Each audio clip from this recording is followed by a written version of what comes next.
ইস madam, বিয়ে কেন, কোনো মঙ্গল কাজের জন্য এটার উপযুক্ত নেই। দেখুন ভেঙে চুরে সব তছনছ করে দিয়েছে। এখানে গণবিবাহ অসম্ভব ব্যাপার। আপনি পাত্রপক্ষে যে জানিয়ে দিলেন না, একটু বারণ করলেন না, ওটা হঠাৎ যদি এসে যায় কি হয় বলুন তো? আপনি চিন্তা করবেন না, দাঁড়ান। এই মণ্ডপটা আবার কিছুক্ষণ সময়ের মধ্যে একদম আগের মতো সাজানো গোছানো হয়ে যাবে এবং পাত্রপক্ষ এসে যাওয়ার আগেই সেটা আমরা তৈরি করে ফেলবো। আপনি একদম চিন্তা করবেন না। কিন্তু কি করে হবে ম্যাডাম, এত কম সময় এত সুন্দর করে কে সাজাবে? কই গো নতুন মেয়ে, বলো কি করতে হবে? আপনারা এখানে? আরে আমরা তো সবাই শুভদিকটাকে চলে এলাম, দেখবেন এবার সবাই এলোমেলো জিনিস কেমন এক চুটকিতে গুছিয়ে দিয়েছি। তারপর সব মেয়েদের বিয়ে আজ এখানেই হবে, আর ঠিক সময়ই হবে। দেখুন আমাদের হাতে আর 1 ঘন্টা সময় আছে। তার মধ্যে এই গোটা মণ্ডপটা শুধু যে আমরা সাজাবো তাই নয়, একেবারে আগের বারে সাজানোর থেকেও ভালো করে সাজিয়ে দেবো। পাত্রপক্ষ আসার আগেই যা হওয়ার হবে, আপনি একদম চিন্তা করবেন না।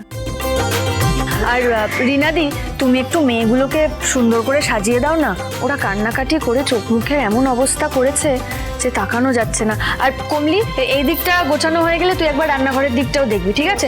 চলো চলো সবাই কোমর বেঁধে লেগে পড়ো, চলো চলো চলো, তাড়াতাড়ি করো।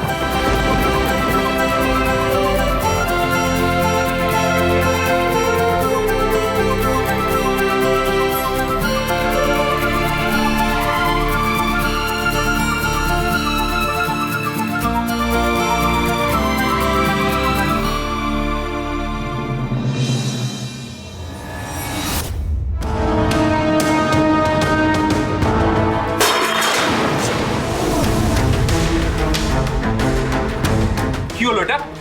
স্যার কি হলো? এই ভারী টপটা পায়ের উপর ফেলে দিলে? স্যার আপনি ঠিক আছেন? ঠিক আছে মানে? কাদেরকে ডেকে আনো ইন্টারভিউ দেওয়ার জন্য? স্যার আপনার লাগেনি তো? আমি এক্ষুনি বরফ নিয়ে আসছি। কি হলো, হাঁ করে দেখছেন কি? সরি বলুন। সরি। এখন কি হবে সরি বলে? রেসপন্সিবল। কেন ডেকেছো এদেরকে ইন্টারভিউ দিতে? কারা এরা? Good for nothing. সকাল সকাল মুডটা অফ করে দিল। রেসপন্সিবল।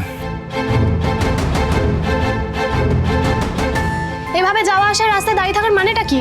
বললাম তো এক্ষুনি ইন্টারভিউ শুরু হবে, একটু ধৈর্য ধরে বসুন, আমি দেখে নেব। যান ওখানে যান।